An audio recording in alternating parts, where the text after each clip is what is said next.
Donc bonjour, je suis heureux de vous accueillir chez moi, au sein de mon exploitation, à côté de mon semoir que j'ai acquis il y a maintenant 5 ans.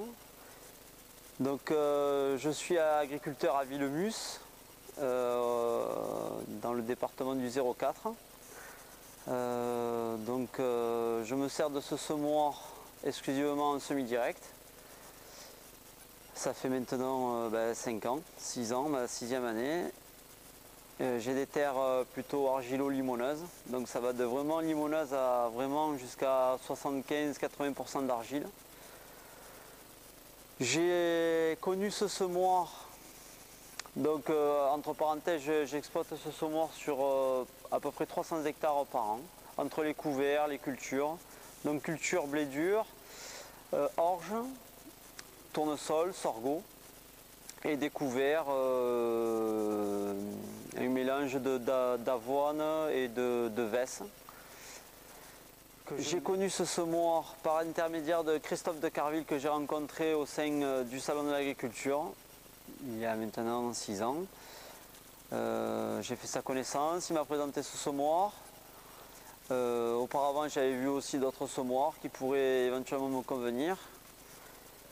Je voulais un semoir passe-partout qui puisse semer autant en direct qu'en TCS, parce qu'auparavant j'étais en TCS.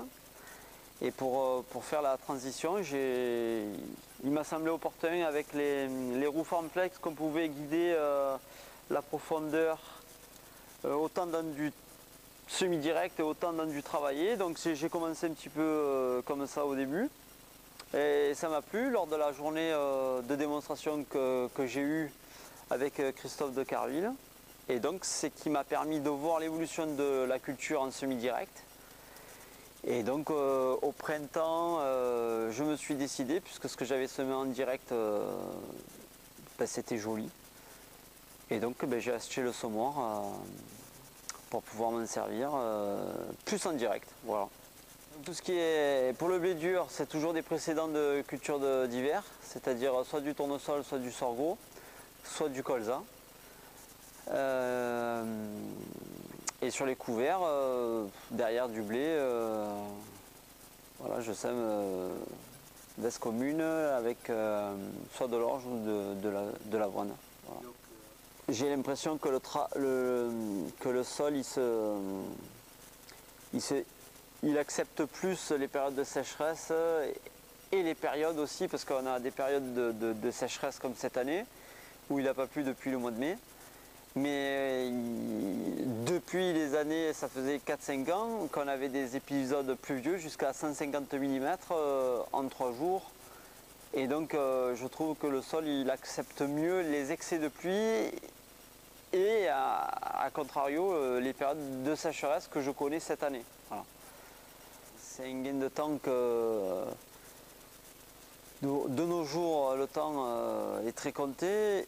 Et surtout, les fenêtres d'intervention sont peut-être de plus en plus réduites. Alors on verra dans l'avenir comment le climat y évolue, mais c'est vrai que jusqu'à maintenant, on avait des climats de 2-3 semaines et qu'il fallait intervenir sur 100-150 hectares.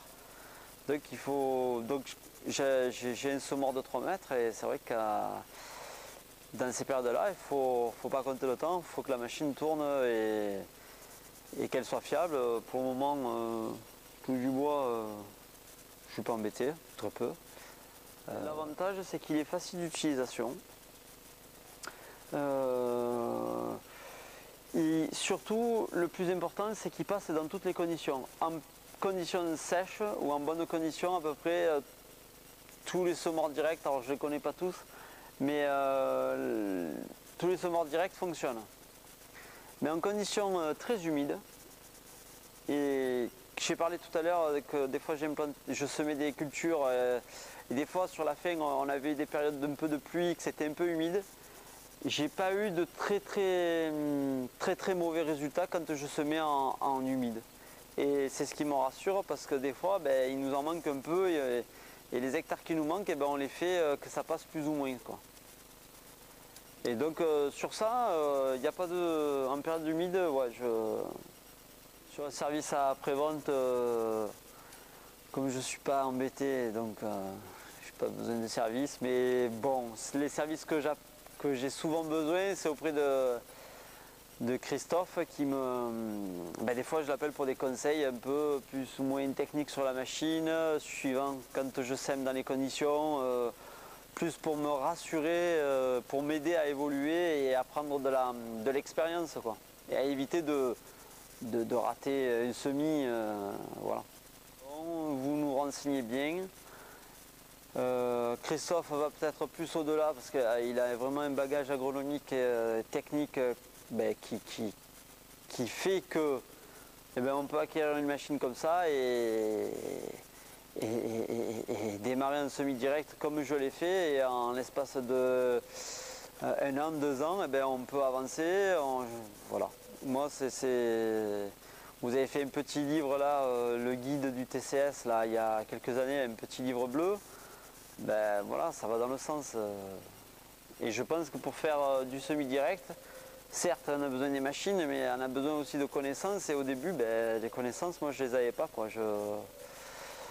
Voilà, je savais que c'était intéressant et que c'était, je pense, la voie dans laquelle il faut aller.